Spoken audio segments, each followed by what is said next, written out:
Bharatiya Janata party किसी भी महाआयोजन को पॉलिटिकल लाभ कैसे लेना है, चाहे वो कल्चरल कार्यक्रम हो, चाहे कोई और ट्रेडिशनल फंक्शंस हो, और ये जो धार्मिक कार्यक्रम हो रहा है जिसका पूरे देश में प्रचार किया गया, महाकुंभ, भारतीय जनता पार्टी ने ऐसा प्रचार किया है कि पहले कभी कुंभ नहीं होता था।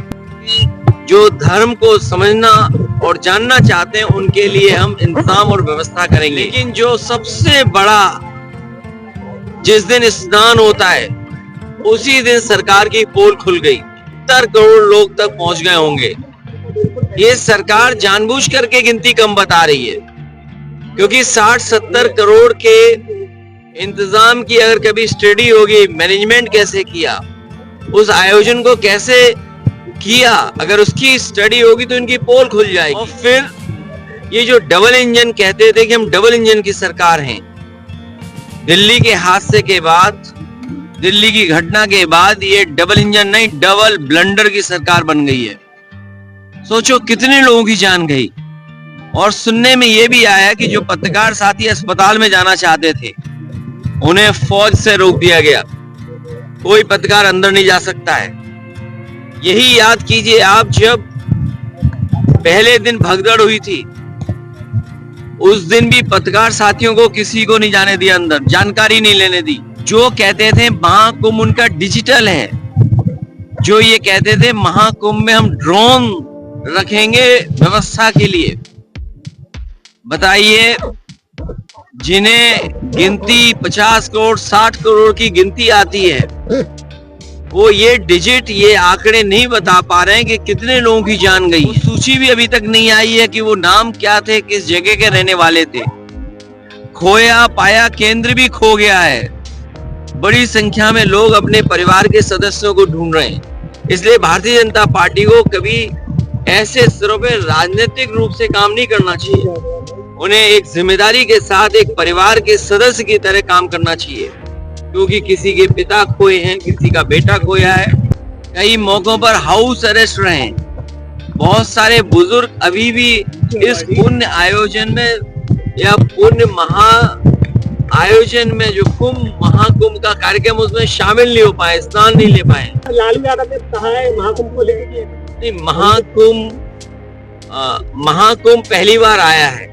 कुंभ तो हमारे पुराने इतिहास के पन्नों में लिखा है, और कुंभ का आयोजन सम्राट हर्षवर्धन करते थे, कन्नौज के राजा, और 75 दिन होता था, 75 दिन तक ये चलता था। और जब सम्राट हर्षवर्धन जाते थे कुंभ में तो सभी धर्मों के लोगों को बुलाते थे, सभी धर्म के लोग वहां आते थे, कुंभ के आयोजन में शामिल होते थे, और दान होता था, स्नान होता था। इस सरकार ने क्या दान दिया पता ही नहीं, दिल्ली की सरकार क्या दान दे रही है कुछ पता नहीं। हम तो मांग करेंगे कि अकबर का किला जो बिल्कुल संगम नोज पर है, वहां पर जो बट वृक्ष है, या हम उसको बोलते हैं जो वृक्ष है जिसकी पूजा करते हैं, और सरस्वती नदी भी वहीं से निकलती है, तो कम से कम वो जो अकबर का किला है वो उत्तर प्रदेश सरकार को दान में दे दिया जाए, क्योंकि दिल्ली वाले सब स्नान कर चुके हैं। हम लोगों को भी किसी न किसी से कुछ सीखना चाहिए। इस बार हम लोगों ने महाकुंभ में जो सीखा है वो वस्त्र पहन करके स्नान करना चाहिए, यही सीखा है। महाकुंभ में जो व्यवस्था खराब है, जो सरकार 100 करोड़ की लोगों के लिए, श्रद्धालुओं के लिए व्यवस्था कर रही थी, जो व्यवस्था नहीं कर पा रहे, जो अव्यवस्था हो गई, उसको हम समझा रहे हैं, बता रहे हैं नाकामी जो सरकार की है, हम उन्हें सूचना दे रहे हैं। हम लोग पॉजिटिव पॉलिटिक्स कर रहे हैं, हमें उन्हें जानकारी दे रहे हैं। अगर वो जानकारी को भी ये बुराई समझ रहे हैं तो उनके लिए मेरे पास कोई इलाज नहीं है। और हम तो पत्रकार साथियों से भी कहना चाहते हैं, हमारे पत्रकार साथी भी कई बार सच बताते हैं, चाहे वो यूट्यूबर्स हो चाहे उन पे भी दबाव बनाया जाता है। तो आप सोचिए, ये सरकार है जो किसी का सुझाव भी नहीं स्वीकार करना चाहती। प्रधानमंत्री जी गए 2047 तक मुलायम सिंह जी की विरासत से कोई व्यक्ति मुख्यमंत्री नहीं बन सकते। ये अहम बोल रहा है क्या? देखिए ऐसा है, मैंने लोकसभा में प्रधानमंत्री जी को भी सुना था, उन्होंने ये कहा कि 2047 तक हम ही रहेंगे। और जो महाकुंभ में इंटरव्यू दिया जा रहा था, कुछ साधु संतों ने कहा था कि प्रधानमंत्री कौन होगा, और कई साधु संतों ने ये भी कहा था कि किसी कुंभ में ये फैसला हुआ था कौन प्रधानमंत्री होगा। तो ये जो 2047 की जो लड़ाई है वो आप समझ नहीं पा रहे हो। आपको ये भी पता होगा कि भारतीय जनता पार्टी ने 75 साल के बाद रिटायरमेंट की बात की थी, तो लखनऊ वालों को पता है कि कौन रिटायर होने जा रहा है। इसलिए अपनी अपनी व्यवस्था में लगे हुए लोग हैं, और जो एक नाम बार बार आप ले रहे हो वो जीरो है, जीरो। भैया दिल्ली रेलवे स्टेशन पे जो आज सुबह भगदड़ हुई जिसमें कई लोगों की मौत हुई, उस पर क्या कहना चाहेंगे? मैंने पहले भी कहा, दुखद घटना है, ये इंतजाम सरकार को देखना चाहिए था।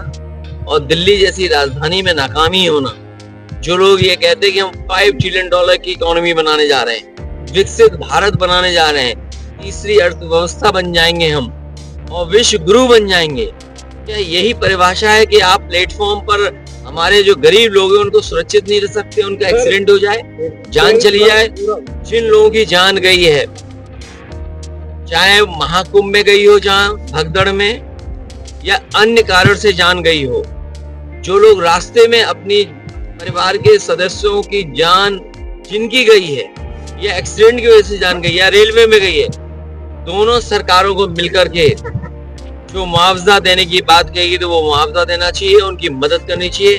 मैं मांग करता हूं कि उनके परिवारों को 50-50 लाख रुपए की मदद सरकार को करना चाहिए, मुआवजा देना चाहिए।